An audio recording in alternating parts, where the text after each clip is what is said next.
Magandang umaga po sa ating lahat.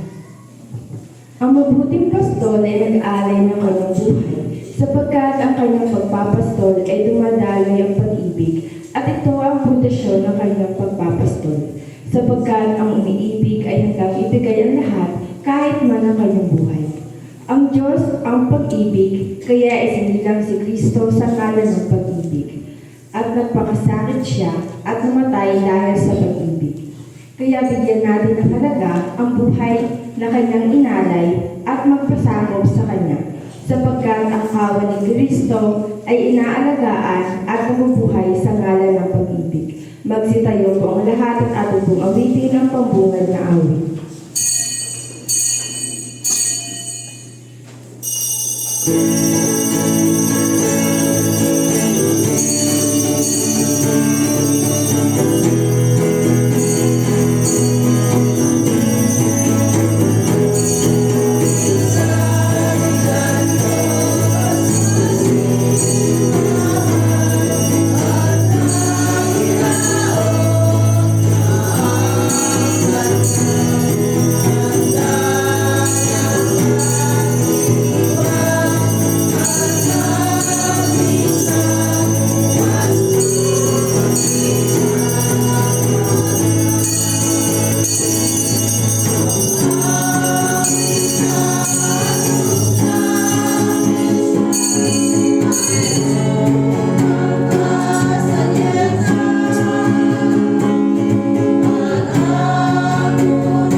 Tayo po ngayon ay pumapaloob sa ika-4 na linggo ng Adbyento, na kung saan ating pagsisindihan ng ika-4 ng kandila na simbolo ng ating katatagan sa buhay espiritual. Ibinigay sa atin ng ating Ama ang kanyang bugtong na anak na si Jesus upang siya ang gayahin at isabuhay ang kanyang kagandahang layunin dito sa lupa.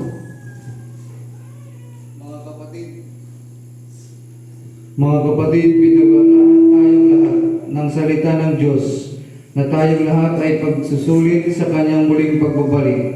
Pagkukulan parati natin ng pansin ang mga bagay na magpapasaya sa kanya, ang pagtulong sa kapwa, ang gawing banal ng sarili sa pagsasabuhay sa kanyang mga aral.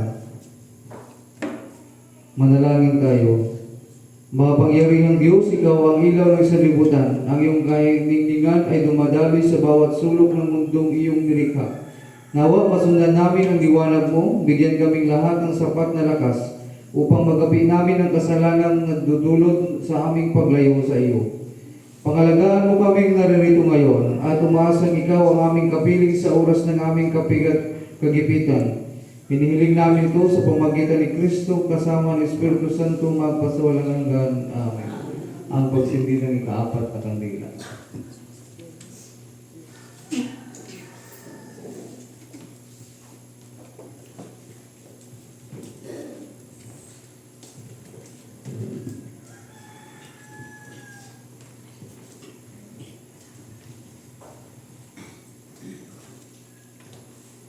O Maria, pinakauna kang tumanggap kay Jesus sa iyong puso. Ipanalangin mo kami sa pagdinig sa salita at sa pagtanggap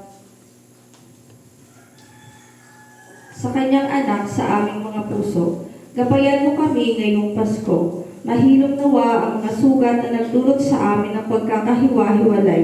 Maging mag-aanawa ang aming mga puso para sa pagpapatawad sa aming kapwa. Bigyan nawa rin kami ng sapat na pangangailangan upang sa pagsimula sa bagong taon, kami ay magpapatuloy sa naiwang gawain. Sinasamo namin sa iyo ito sa pamamagitan ni Jesus at ng Espiritu Santo, magpasawalang hanggan. Amen.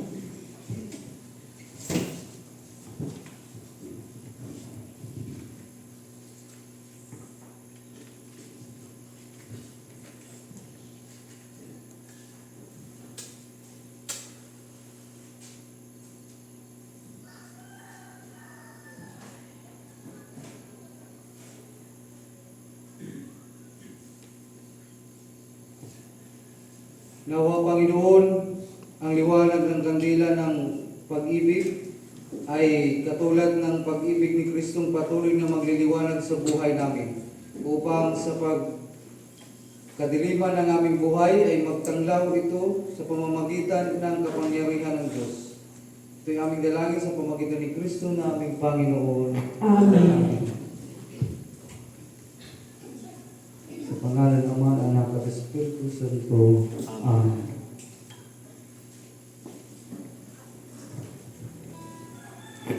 Magsiluhod po ang lahat at atin pong pagsihan ng ating mga pagdasal at sa ating Panginoon at sa ating Kapo.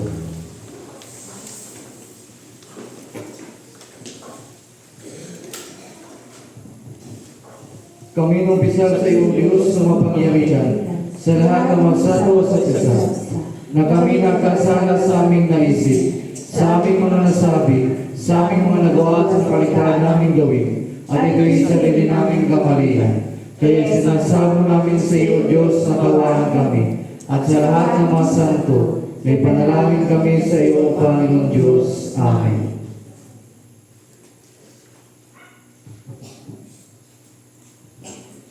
Tawagin ang mapangyarang Diyos, patawarin sa inyong mga kasalanan at patubayan sa buhay na walang hanggan sa pamamagitan ni Kristo na aming Panginoon. Amen. Magsitayong buwan lahat. Panginoon, maka. Kristo, maka. Panginoon, awa.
Ang Panginoon ay sumainyo. At sumayin.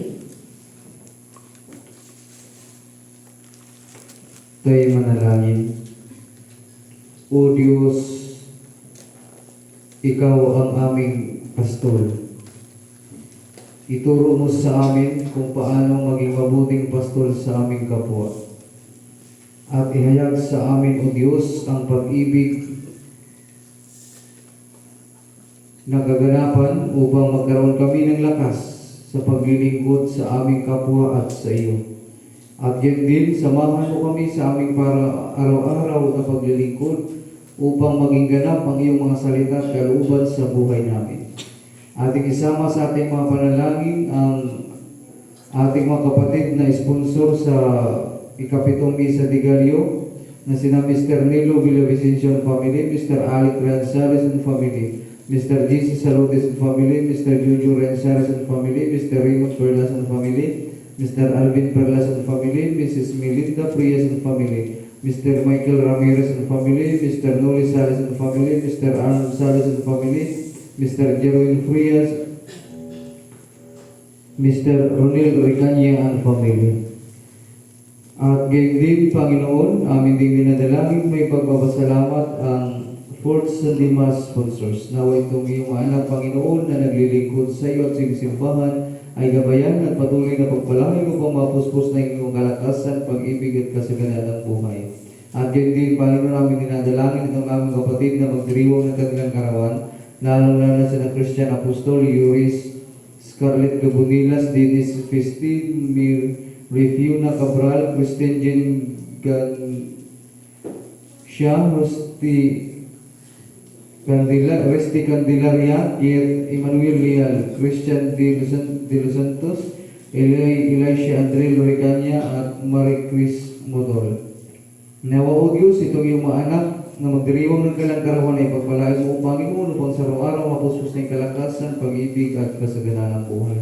At ang aming panalangin para sa aming mga kapatid na may karamdaman, lalo na sina Mylene Villavicencio, Rudy Saludes, Narcisa Frias, Father Edwin Lontok, Amara Christine Candelaria. Pagalingin mo po sila, Panginoon, at bigyang kalakasan, O Diyos. At aming inalaalang aming mga kapatid na sa makabilang buhay na aming dinadalangin, Panginoon, ay pagkaloob mo ang buhay na walang hanggan, lalo na kina Mauro Frias, Rosario Berlat, Angeles Perlas Jr., Jesus Saludes, Dolores Saludes, Jerry Saludes, Florencia Luto, Jeronimo Frias, Christine Manalo, Leandro de los Santos at Dionisio Frias. Nawa, Panginoon, ang buhay na walang hanggan ay pagkaroon mo sa kanila. Ang lahat ay aming dalangin sa pamagitan ni Kristo naming Panginoon na buhay na naghahalig kasama mo at ang banal na Espiritu isang Diyos ngayon at magpakailanman. Amen. Magsiupo po ang lahat ating po pakinggan mga pagbasa. Isang propesya itong inihayag ng propeta Mikas na mula sa bayang maliliit, magmumula ang angkan na siyang maghahari at ito ay ang pagkakatawang tao ni Jesus. Siya ang mamamahala upang talhin ang bayang ito sa landas ng kabutihan at kabanalan. Ating pong pakinggan ang unang pagbasa.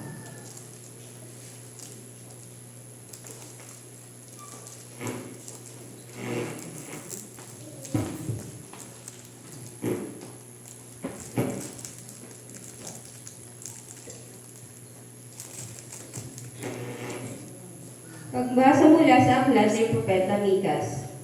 Ito ang sinasabi ni Yahweh, Bethlehem Ephrata, bagamat pinakamaliit ka sa mga angkan ni Juda, ay sa iyo magmumula ang isang maghahari sa Israel. At pinagmulay buhat pa ng una, mula pa noong unang panahon.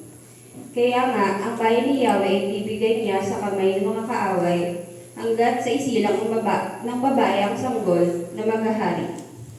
Pagkatapos, babalik sa Israel ang nalabi sa bansang ito. Pagdating ng haring yaon, pamamahalaan niya ang Israel sa pamamagitan ng kapangyarihan ni Yahweh. Taglay niya ang kadakilaan ng pangalan ni Yahweh sa kanyang Diyos, at ang Israel ay mamumuhay na ligtas, sapagkat ang haring yaon ay kikilalain ng buong sanlibutan. Sa kanya magmumula ang kapayapaan natin, ang salita ng Panginoon. Salamat sa Diyos. Sa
Diyos Amang nasa langit upang maging tanda ng ating kaligtasan.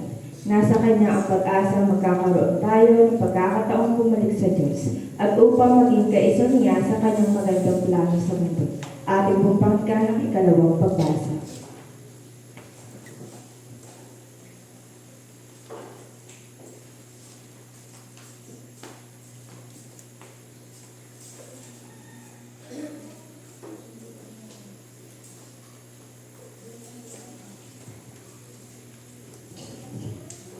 Pagbasa mula sa sulat sa mga Hebreo.